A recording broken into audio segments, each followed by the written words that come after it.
The show starts in 3, 2, 1, go. Good morning, CaneSport. It's November the 14th, 2025. I'm Gary Ferman, the publisher of CaneSport.com, joined once again by our managing editor, Matt Shodell, as we discuss the news of the day. And we might as well call it the news of the weekend because we're going to be talking a little bit about Miami and NC State Saturday at Hard Rock Stadium. And the injury report came out last night, and we now can confirm without annoying anybody that Keontae Scott is going to miss the game. Kind of surprised that Mark Fletcher is going to miss another game as well. David Blay, the defensive tackle, is questionable. OJ Frederick is still out. So, Matt, I don't know, listen, Keontae Scott has really been the glue of the secondary, and you're now going against a team that makes a living passing the football. Understandable why they wouldn't have wanted that injury publicized earlier in the week, but that definitely gives NC State an area to look at in its offensive game plan, really probably regardless of what they did on their own practice field on Tuesday and Wednesday. It's not like they can't draw plays that might take advantage of the where the slot receiver could be targeted maybe a little bit more than maybe he would normally with Keontae Scott out. But not the best time to have injuries in the defensive backfield with now two starters out between Scott and Frederick. Matt, your thoughts on how much that will affect Miami tomorrow at Hard Rock? I mean, it would be like having CaneSport Live without Greg. Like, why are we even playing? Why even bother? But look, the good news is, Mario, to his credit, really attacked the cornerback position, and they have so much depth there. I mean, yeah, you're not replacing Keontae Scott.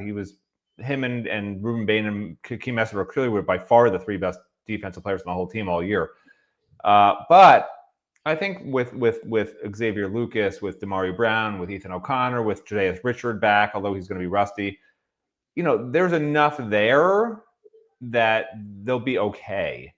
So, NC State's offense is really good, but their defense is terrible. So this game has always honestly been about Miami being able to outscore NC State. Miami's defense is good, right? Miami's front four, even if David Blay is gone, honestly, that might help Miami, because I know people are like, oh, NC State can run the ball.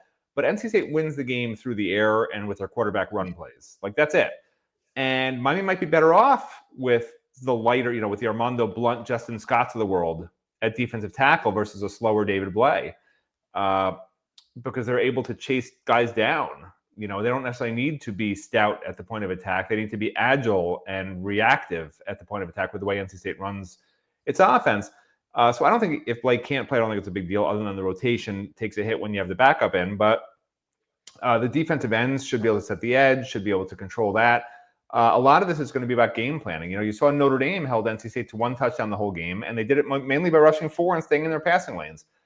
And there's no reason Miami can't do that. The NC State isn't a team that has a nationally renowned wide receiver where, oh my gosh, what's our plan for this receiver? It's more the quarterback being able to get out of the pocket and get rid of the ball and extend plays. And if Miami can just shut down that aspect, NC State's going to be in trouble, because NC State hasn't stopped anybody from scoring all year. They just haven't. If for some reason Miami can't score a lot of points in this game or goes silent for a half like it did against Stanford inexplicably and Syracuse inexplicably, which were also two of the worst defenses you'll ever see, then you're going to have a problem. But I can't imagine that continuing to happen. I mean, it's a bizarre thing that happened. It happened twice already. For it to happen a third time means like that's just the pattern. That's the team. And this has to be, at that point, you just have to say Shannon Dawson's out of here, which is why I said this is Shannon Dawson's career game. Because if he just can't get the offense going, if they lose this game, I don't see any way he survives the season. If they put up a lot of points in this game, roll through the rest of the season doing well on offense and win out, even if they don't make the playoffs, because yes, they do need a little bit of help. We know this. Then maybe it's a 50-50 deal where he comes back or not. But this game is really a resounding, defining game for Shannon Dawson. And there's going to be some fans who maybe think the season's over anyway because we're not going to win a national title and we're better off having Shannon Dawson gone. Like, remember the fans who were rooting against Miami when Manny Diaz was coaching against Florida State? And they're like, I hope Miami loses this. It was Florida State, right? They're like, I hope Miami loses so we can get rid of Manny Diaz, right? And I haven't seen any of that from fans, to their credit, because, you always have those crazy people out there who are like, I hope the offense sucks this week. I don't want Shannon Dawson to be back. So, hopefully the offense is great these last few games. Maybe Shannon Dawson will figure something different out, because with Mark Fletcher out, I have a feeling Gerard Pringle will get a lot of reps. I think they finally realized that this is something that works. You don't need to run off the middle and the A and B gaps every single play, I mean, so we're going to find out a lot about Miami's team, about Miami's culture. It sounds weird to say we're going to learn new things in what game is this? 9? 9. 9, yeah. Yeah, in game 9. It sounds weird, but no, this is there's 3 games left at this. You still got Virginia Tech. Oh wait, there's 2 games left at this. Pitt. There's 2 games. This is game 10. Yeah. Game 10. How embarrassing is this? I don't know how many games there are. No, I knew you. I knew you were wrong. I'm like, wait a minute, 9. What are you talking about? I'm never wrong. This is game 9. I'm never wrong. So game 10. It sounds weird to say you're going to learn a lot of new things about the team in game 10, but it just seems like maybe Miami's finally realized their offense isn't all that. They can't do the same thing over and over again and expect different results. So maybe this will finally be the week where, like, they wake up and they have a lot of different stuff they decide to do, stretching the boundaries in the run game, maybe throwing the ball more than 19 yards down the field through the air. They didn't do that once last game, right? This is a really bad NC State defense. They're number 133rd in pass defense. They give up explosive plays like crazy. I understand Miami likes to run these 5 to 10 yard routes and then try to have the receiver break free behind great downfield blocking, but you don't necessarily need to do that in this game, right? Look down the field. Don't throw these quick hitters constantly. Like, they need to do everything, show everything. Like, that's what I want to see. I want to see a diverse offense that does a lot of different things and not just some trick plays and some quick hitters, which is what it's been. So fingers crossed. All right. You're a little all over the place there. So let me try to remember some of the things I wanted to comment on. You're misleading the people, for starters, when you just bring up the Notre Dame game against NC State, where Notre Dame, yes, they did hold down the Wolfpack to 7 points in a game at South Bend. And Notre Dame's got a very good defense. We know that. Miami faced them in the season. And Miami's got a good defense too, no argument. But to just present that side of it is a little misleading, because in most games, NC State has scored a lot of points. Yeah. They scored 35 against Virginia. They scored 34 against Wake Forest. They scored 33 against Duke in a game they lost. They scored 34 in a game they lost at Pitt. And then in beating Georgia Tech a week and a half ago, they scored 48 points against Georgia Tech's defense. So they are capable of making plays and scoring points. But what you're not mentioning is they're a terrible road team. They haven't won a Power 4 game on the road all year. They've been really good at home, but they just are discombobulated on the road. So let's mention that too before you go high and mighty. They score points against everybody. Like most teams. They're a terrible road team and they're a terrible defense. You don't lose to that team. Miami's favored by 15 points for a reason. They can't lose. Losing is not an option. I'm not talking about losing, but I'm saying that this is a team that can score points if you're not on your game on defense. So I do expect the Miami defense to be on its game and to hold them to a reasonable point total, and Miami to win this game. But it's just, what I'm saying is you can't just take it for granted. They have done well offensively against a lot of the teams they've played this year. Now, a lot of people around the country are trying to figure out the ACC standings and what needs to happen for Miami to make the ACC title game, for starters, or Miami to make it to the college football playoff. And the one thing that is very noticeable to me is that the ACC has gotten behind Miami and Miami's cause in this thing a little bit. And, yes, the focal point is Notre Dame and how favorably Miami compares to Notre Dame. which it does. And, yes, the ACC has been trumpeting that on social media, but I think it goes deeper than that. And, I think the ACC, if it's honest with itself, and really took a look at how absolutely abysmal the officiating was in the SMU Miami game, that really did a lot to advance SMU's cause in an overtime victory.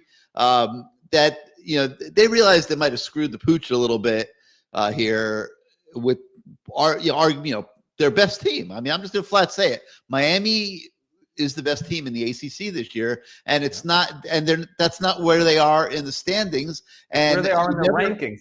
That's where they're in the rankings. The whole system is stupid. Yeah, but and you never want to make excuses. You have to be able to be good enough to where officials don't influence games. But I did feel they influenced that SMU game, and it's turned out to be very critical. And now you've got five one-loss teams ahead of Miami and 1 2-loss team in Louisville ahead of the games. Miami's sitting in 7th place in the ACC going into week 10. Matt, this is week 10. Miami in 7th place in the ACC. Listen, the silver lining, and you hit it on the head, which people aren't really appreciating. Miami is the best team in the ACC. I think most people would agree with that. There's nothing to show for it. It's not even close. But here's the point, right? Miami's improving every year with Mario Cristobal. Like, a lot of fans are like, oh, get rid of everybody if they don't make the playoffs. They improved from 5 wins to 7 wins to 10 wins. They weren't the best team in the ACC last year, but now they are. That's an improvement. If they keep improving every single damn year, you see what's coming. And again, Mario, we had an article yesterday, Mario with another top 10 class, right? You can see what's coming. So, like, as much as people want to say we're negative, or I'm negative, not you, but like, being a realist is not being negative or positive. Being a realist is acknowledging that there remains work to be done. This is an incomplete team, which I've said from the beginning, right? 11 transfers, all from different places, and not much depth. And you can point to some positions that are question marks, blah, blah, blah, blah, blah, blah. Where do you go after this year, et cetera, et cetera. But you can see at its core what Mario Cristobal is building. And, and that's why, I hope Miami makes the playoffs this year, because I predicted it. Well, that's the only reason. And then I hope that they compete for the national title next year, because I predicted that too. But that's what I saw 2 years ago, when you could sort of see Mario with his pattern of just being able to recruit and bring in talent. You don't have to be the greatest coaches in the world. Shannon Dawson, last year with Cam Ward, had the #1 offense in the country. You don't need to be the best offensive coordinator. You don't even need to be a good offensive coordinator. You need to have the best players. Larry Coker, if you ask Miami players who played for Larry Coker, they loved him to death. They went up to the 80s office and demanded he be their coach. Okay, in 2001, demanded it, not because he was a good coach, but because they knew he wouldn't change anything, and they knew they had the talent that it didn't matter. Just keep doing what we did, and we'll be fine. And they were. But then when Larry Coker had to recruit and develop and all this other stuff, it all fell apart, right? When you have the best players, all these little things that we're noticing, you didn't take a knee, you didn't call this, you wasted a timeout, you didn't call timeout, you lost a key fumble, all those things disappear when you're winning, when you're 3 touchdowns better than every other team. And that's where this is heading. That's what Mario Cristobal needs to get to. And then people will be saying, oh, Shannon Dawson's a great coordinator. They'll think it, even though we know he's not. As we sit here today, we know he's not a great coordinator, but he can look like a great coordinator. He can look like the best coordinator in the country if you have the best players. And that's what nobody ever acknowledges. It's always like, well, this team doesn't have good players, but their coordinator made them better than us. That's a great coordinator. But we don't need that here. We don't need to have it. I'm fine with Shannon Dawson staying next year as long as they have the best players on offense in the country. And that's what this program needs to get to. Don't laugh. I mean, that's what you have to get to. If Shannon Dawson's your coordinator and you're the best offensive players in the country, you can win a national title. And that's what that's the formula. That's the blueprint. Get the best players. Mario Cristobal will say there's some magic blueprint. He won't say what it is. It's get the best players. Because that's what everybody knows wins championships. It's not rocket science, people. And they're getting there. They're getting there. Look at the recruiting classes. Yeah, but there is a bottom line, and that is Miami is sitting 7th in the ACC standings right now, with 3 weeks to go in the regular season. Yet, a lot of people think they're going to win out and make the college football playoff, and there is a path to that. But They're going to need a lot of help, and we've written about it this week. Other people have written about it this week. It's funny The you say a stories lot of aren't help. always identical. Everybody's kind of seeing things a little differently. It's complicated. It really is, in fairness. With each passing week, it's going to get less complicated.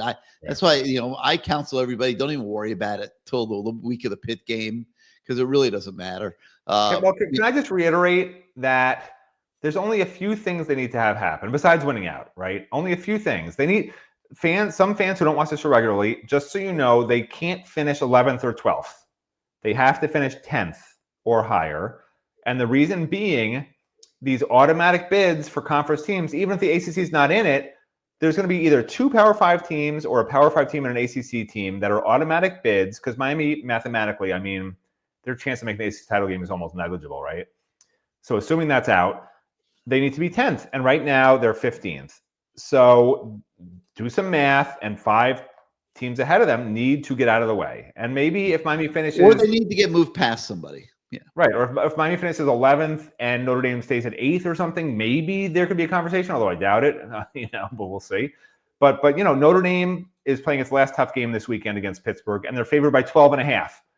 If Notre Dame wins that game, there's only probably realistically one spot left, because of some of these other teams have to lose 2 games. The Alabamas probably won't fall below Miami with 1 loss, right? Stuff like that. So if Notre Dame wins this weekend, we need Texas to lose a game, Oklahoma to lose a game, BYU not only to lose a game, but also probably not to win their title. Like in other words, if BYU loses a game, they won't be in the title game, but Cincinnati will be. But then Cincinnati can't go and win the conference over Texas Tech, because Texas Tech is ranked so high, they tend not to punish conference championship game losers much. They literally said that last week.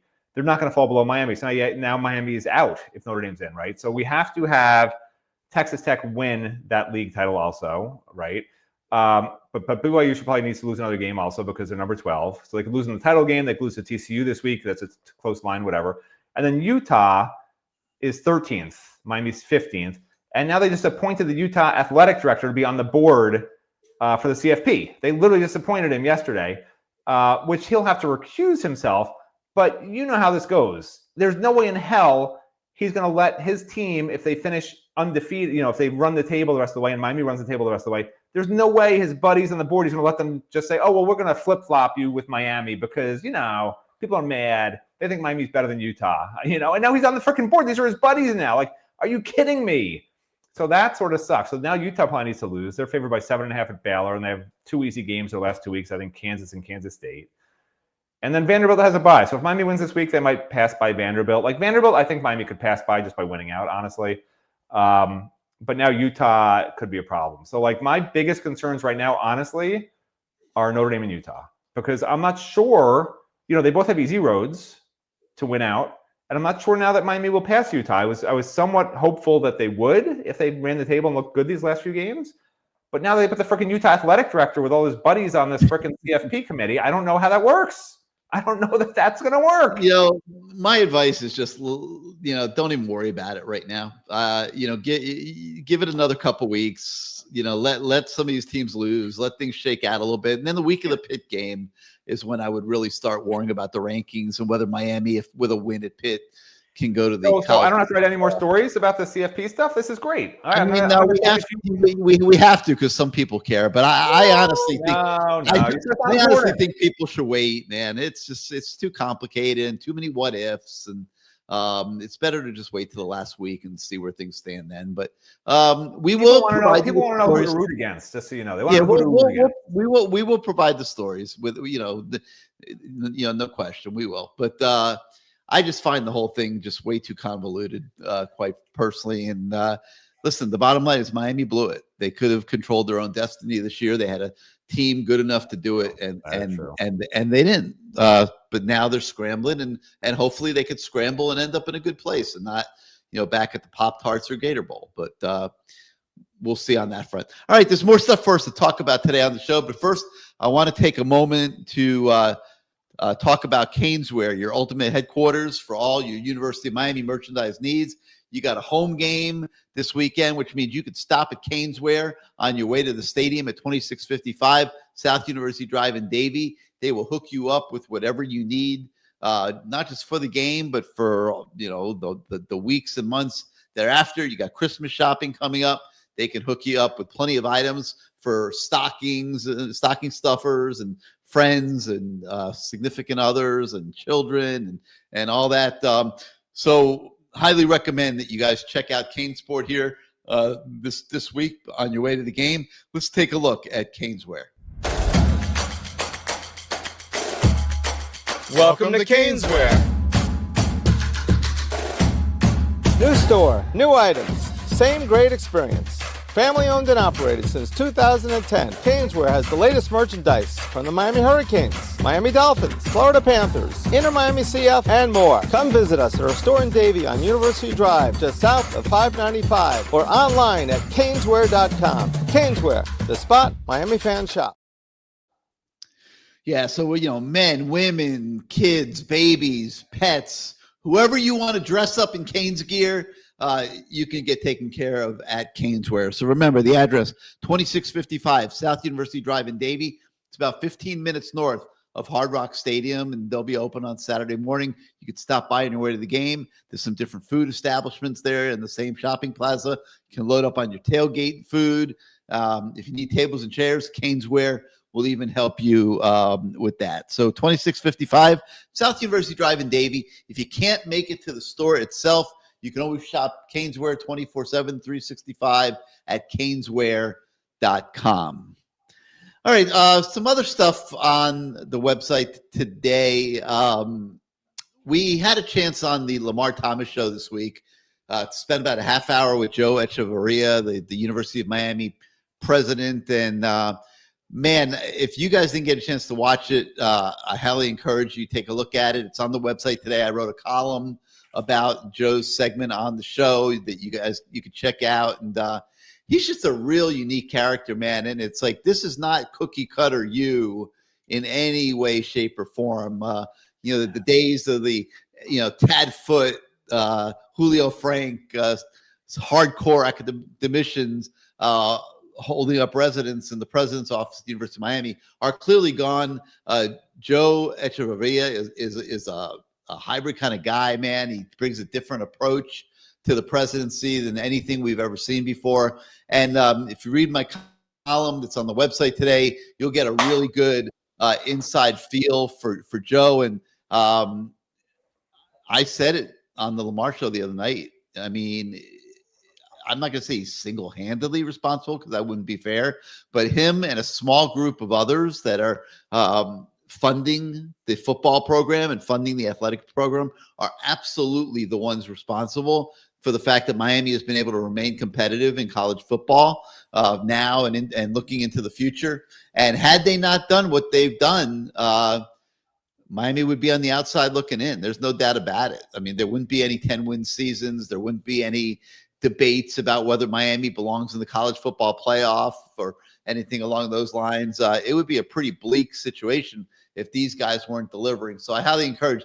everybody to watch the interview and read the column. But Matt, you had a chance to do both. And, you now have a really good feel for what Joe Etchavaria is all about, probably much more so than before you read the column and watched the video. So your thoughts on Mr. President at the University of Miami? Yeah, I like the guy, but that's the thing. He's very likable, and I know people who know him, who work with him, who work for him. Everyone loves him.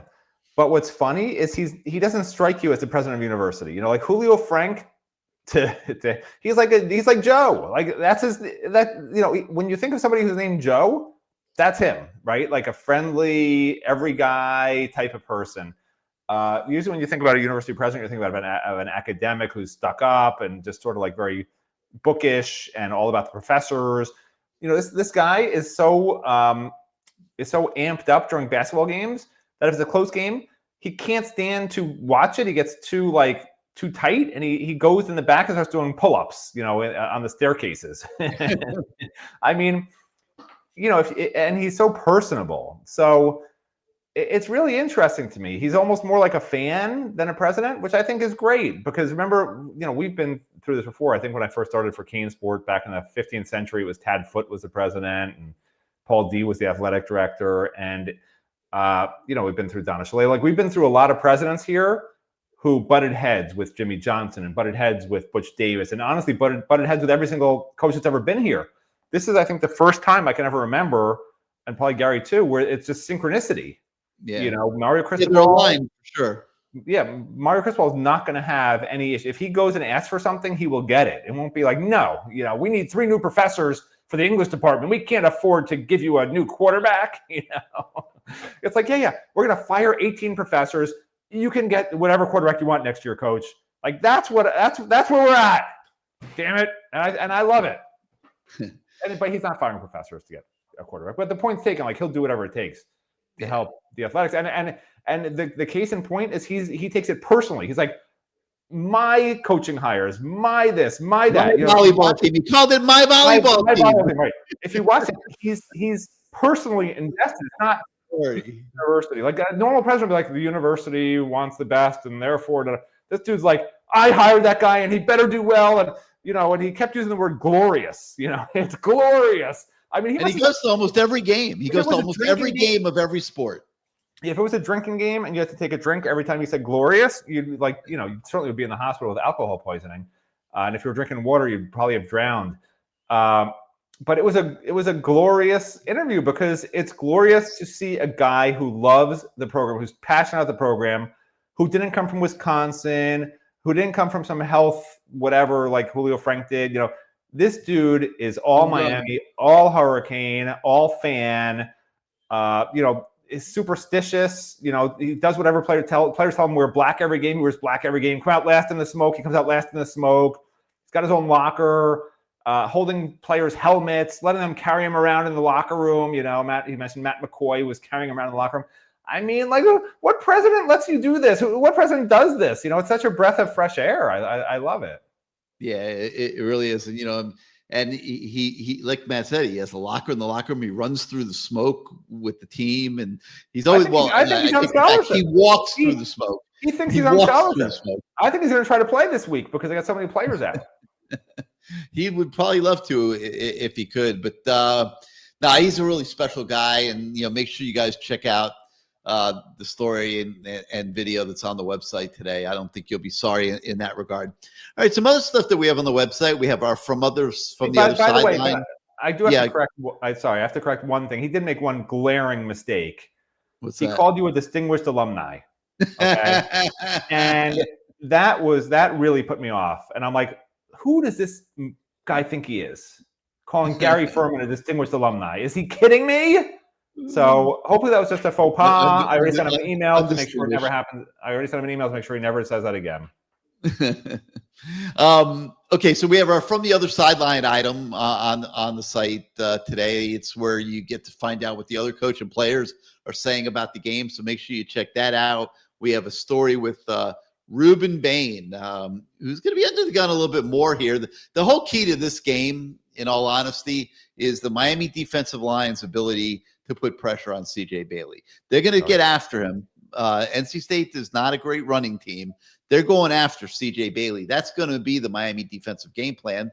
Ruben Bain and Mesidor and these guys, Armando Blunt filling in for David Blay for sure. Justin Scott, these guys got to get home. And that's going to be a huge key in this game. So we talked to Ruben Bain a little bit about his preparation for the game.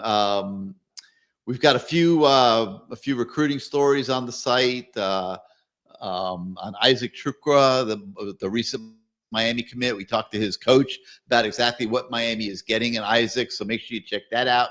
We've got a story with Vance Spafford, the receiver prospect from out west. You can see what he's saying as signing day approaches here with the Canes.